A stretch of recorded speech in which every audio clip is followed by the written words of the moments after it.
వరంగల్ భద్రకాళి అమ్మవారి దేవాలయంలో శరన్నవరాత్రి ఉత్సవాలు అత్యంత భక్తి శ్రద్ధలతో జరుగుతున్నాయి.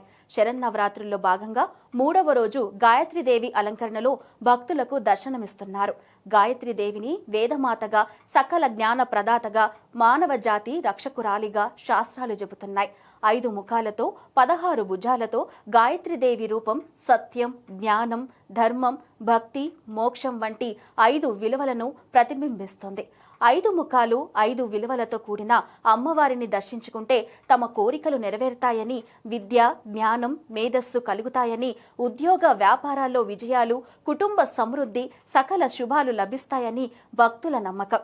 మనసుకు ప్రశాంతి, ఏకాగ్రత కలుగుతాయి. అమ్మవారిని దర్శించుకున్న భక్తులు ఆత్మవిశ్వాసం పెరిగిందని, తమ కోరికలు నెరవేరుతాయనే నమ్మకాన్ని వ్యక్తం చేస్తున్నారు.